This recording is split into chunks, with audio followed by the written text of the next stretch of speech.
how did the film get made in the first place? Because it looks brilliant, but I understand it was quite a tight budget. And Yeah. It was a very, very tight budget. We had a hectic schedule, and just briefly a few million Swedish kronor. So we had to have very hectic schedule, but I think we managed to do a great job because our ambition was really high. We wanted to make something really special. And where did the inspiration come from? Why is it, it's been 12 years since a lesbian film has come out of Sweden. Yeah, I know. I really didn't get an answer for that when we were seeking financial money for the film, but it seemed like the whole subject matter was kind of difficult. I really don't know why. When the film came out, it was really no problem, but there was a lot of discussions, and it made a mark, but it was very, very difficult to make it, and I really don't know why.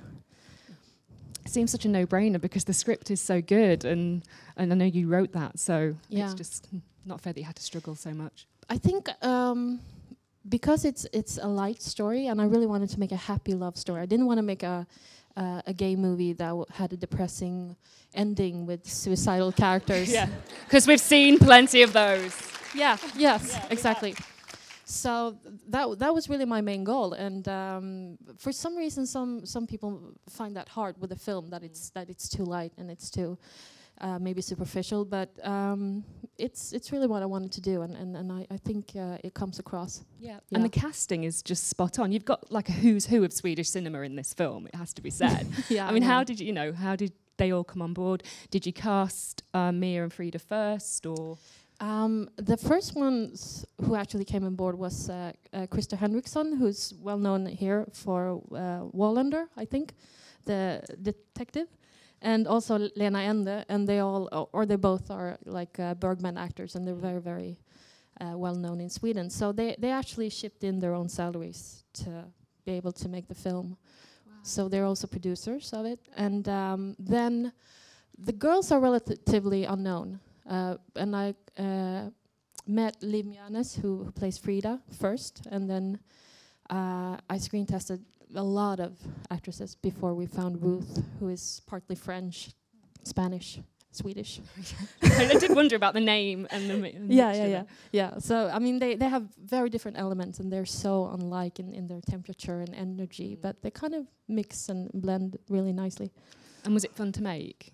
It was fun. It was difficult because of the hectic schedule, but I've had a great experience with this film, and I think I will never have an experience like this again, because it just felt really important for everyone who worked on the film.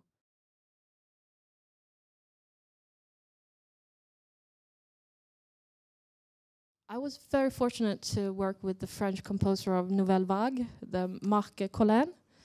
So he was really eager to make the soundtrack, so that was great. And then I had a few favorite songs, and I managed to get them as well. So it was hard, but it really works fine for the film.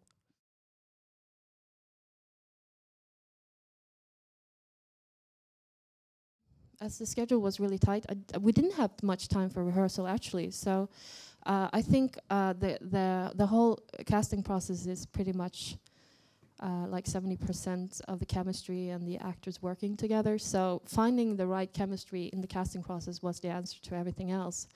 And they sort of, like I said, they had really good chemistry from the beginning. So it wasn't much to rehearse. We just read lines, and of course for the love scenes.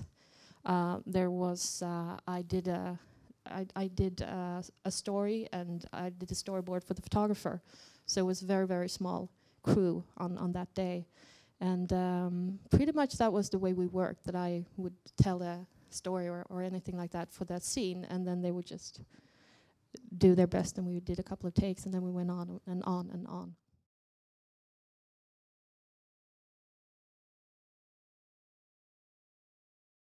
No, but it's well, I guess some of the scenes are really, I guess, mirroring my own personality and my own kind of sense of humor. it's kind of quirky. It's there's some humor blended into it, but it's not a comedy. But